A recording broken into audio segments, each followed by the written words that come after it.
మనం పిల్లలకి ఉదయం లేవగానే నేర్పే అతి ప్రాముఖ్యమైనటువంటి వాళ్ళ జీవితానికి సంబంధించినటువంటి అంటే జీవితాన్ని సరైన బాటలో సంస్కారవంతంగా నడిపించుకోవడానికి కావలసిన కొన్ని శ్లోకాలు ఉన్నాయి.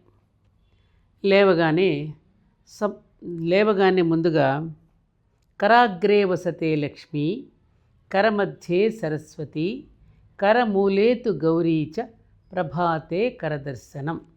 మీ పిల్లలకు ఆల్రెడీ ఏకదంత వాళ్ళు నేర్పిస్తున్నారు, దాని అర్థంతో సహా. చాలా సంతోషం. ఎప్పుడైతే అర్థంతో సహా పిల్లలకి కనుక చెప్పినట్టయితే వాళ్ళు బాగా కనెక్ట్ అవుతారు. ఊరికే వల్లించడమే కాకుండా దాని అర్థాన్ని కూడా చెప్తే వాళ్ళ జీవితాన్ని అర్థవంతంగా మలుచుకోగలుగుతారు. సుఖవంతంగా మలుచుకోవడానికి అర్థవంతంగా మలుచుకోవడానికి తేడా లేదు. ఎప్పుడైతే దాని మీనింగ్ తెలుసుకుంటారో వాళ్ళ దినచర్యని దేవుని చర్యగా మార్చుకోగలుగుతారు. ఆ తర్వాత మళ్ళీ ఏమంటున్నాం, మంచం మీద నుంచి కిందకి దిగకముందు సముద్రవసనే దేవి పర్వతస్థన మండలే విష్ణుపత్ని నమస్తుభ్యం పాదస్పర్శం క్షమస్వమే. ఇది ఎంత గొప్ప శ్లోకం అండి ఇది.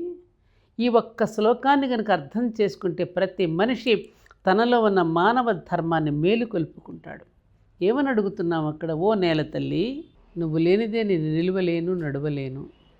నీ గర్భాన్ని చీల్చుకు వచ్చిన వృక్షాల నుండి ఫలాలు పుష్పాలు అన్నీ అనుభవిస్తున్నాం కదమ్మా. నేను ఇల్లు కట్టుకునే ఇటుక నీది, నేను తయారు చేసుకునే ప్రతి వస్తువు నీదే కదమ్మా. అటువంటి నీ మీద ఉమ్మేస్తున్నావు, మలమూత్రాలు విసర్జిస్తున్నావు, పారలతో గొడ్డలతో చెక్కుతున్నావు, నానా రకాల హింసలు పెడుతున్నావు. అయినా కూడా నేను చనిపోయిన తర్వాత ఇంత బూడిదిగా మారిపోతే నీ ఒళ్ళోకి తీసుకుని లాలిస్తావమ్మా. అటువంటి నీ మీద కాలు మోపవలసి వచ్చినందుకు నన్ను క్షమించు తల్లి అని వేడుకుంటున్నావు. క్షమస్వమే. ఎంత గొప్ప ఉదాత్తమైన అర్థం ఉందండి దీంట్లో. ఇది ఏ ధర్మంలోనే ఉందా, ఏ మతంలోనైనా చెప్పారా ఇలా? అణువణువుకి నమస్కరించుకుని కృతజ్ఞతలు చెప్పుకుంటూ జీవిస్తే ఆ మనిషి జీవితం ఎంత బాగుంటుందండి. అలా మానవ ధర్మాన్ని మేలుకొలుపుతూ తమ దినచర్యను ప్రారంభించుకోవడానికి చిన్న చిన్న శ్లోకాలు పిల్లలకి ఇలా నేర్పిస్తూ ఉంటే, ఈ శ్లోకాలు నేర్పించకపోయినా చిన్నప్పుడు తల్లులు మాకు చిన్నప్పుడు గట్టిగా నడవకమ్మా భూదేవి బాధపడుతుంది, అరే రూపాయి నోటు కింద పడింది కళ్ళకద్దుకో లక్ష్మీదేవి, అరే కాగితం తొక్కుతున్నావు ఏమిట్రా సరస్వతి కళ్ళకద్దుకో, ఈ విధంగా అణువణువున దైవాన్ని దర్శించేటట్టు చేసి నేర్పారే మన పూర్వీకులు, మన తల్లిదండ్రులు. ఆ విధంగా అన్ని శ్లోకాల అర్థాన్ని అలా చెబుతూ కనుక వాళ్ళ జీవితంలోకి ప్రవేశింపచేస్తే భావితరాల వాళ్ళు ఎంత అద్భుతంగా ఉన్నతమైన స్థితిలో ఉంటారమ్మా. కాబట్టి మన ఆలోచనలు ఎప్పుడూ కూడా ఊర్ధ్వగతిలో ఉండాలి.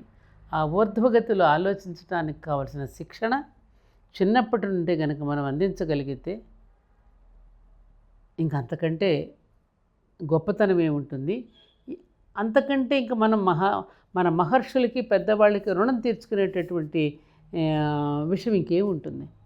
ఆలోచిద్దాం, ప్రయత్నిద్దాం, మేలుకొందాం, మనల్ని మనం నిరూపించుకుందాం, మనం మారుదాం, యుగం మారుతుంది. అందరూ యోగులు కానక్కర్లా, నిరుపయోగులం కాకుండా ఉంటే చాలు. నమస్తే.